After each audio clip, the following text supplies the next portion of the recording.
We are running.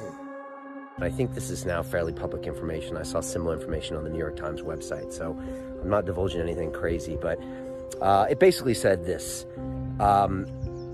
This whole concept of a containment of a virus is almost by definition ridiculously impossible. It just really won't happen.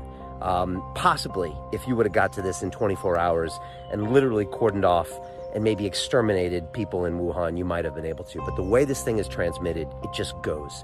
And so this whole idea of us trying to contain it, it's obviously futile, and we've seen these attempts be futile to contain it in America and Italy and all these other places, and it's just spreading and spreading. And of course it spreads more, and there's more people infected, probably by a factor of 10 than we even know, because a lot of people don't show symptoms, etc.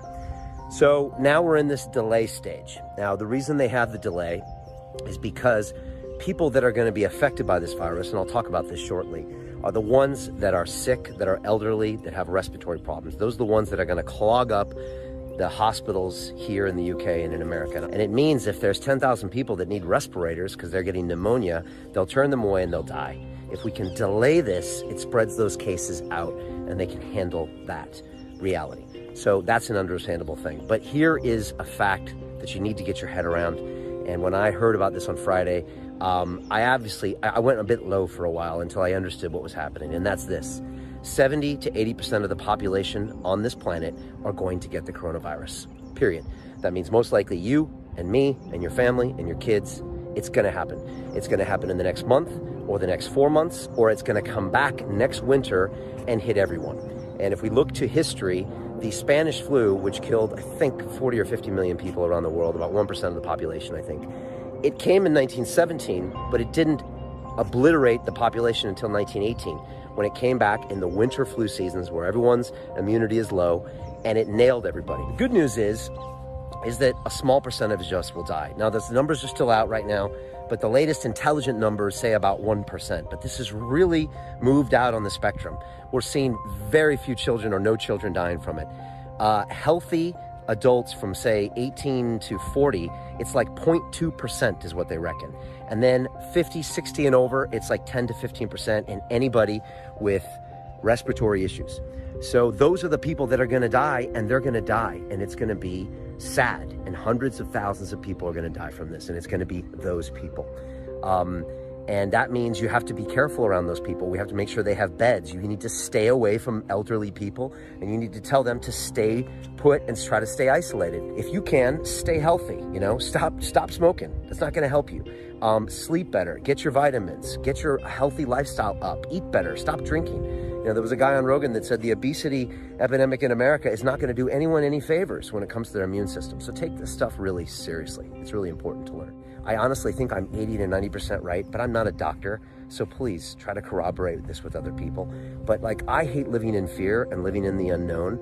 And I was, having a weird moment yesterday thinking, okay, 1.5 million people are going to die on this planet. And I don't think those numbers are accurate, because what happens is if I get a version of the virus that you've already had and got immune to, it might be weaker or different. I have less reaction to it, and it morphs as it goes through people, and it becomes less dangerous. So the mortality rate typically drops over time. This is going to be our reality for the next couple of years. The last thing is vaccines. Vaccines take 18 months, they think, to develop it, and then years more to test. For some of the things like MERS and SARS, they never developed a vaccine. So forget about that. It's all going to be what humans have done for millions of years, which is to figure this out with our own systems. We're going to ride this thing out. It's going to be a new part of our reality. And look, I've been through the 2008 crash. I lived through the AIDS scare, where it was crazy. Oh my God, what's happening? We're dying. We're going to get it from a toilet seat. I remember all that. And at the end of it, we found a way through it. And now as humans, we behave slightly different when it comes to things like that. That's smart. And that's what we're going to do with this thing as well. And we will overcome and we will rise. I think we'll be better people. I already find that everyone's being nicer, except when they don't want to touch your hand. Okay. But I'm already being nicer to people, because the only way we're going to get through this is get through this together. And I'll say one last thing.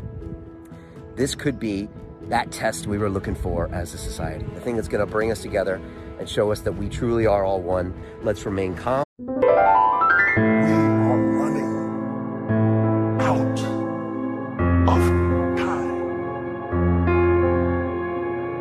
What are you going to do with the time you have left?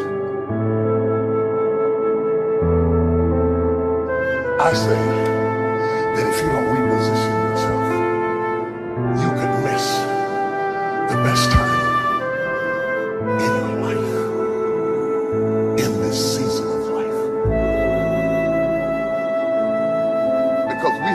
change the way we think. We have got to change the way we function. We have got to change the way we deal with issues. And the reason that you have to begin to reposition the way you think and the way you function and the way you feel is that we many times are stuck between the lines of limited thinking and limited people and limited ideas and limited philosophies, and there's something creative down inside of you saying, let there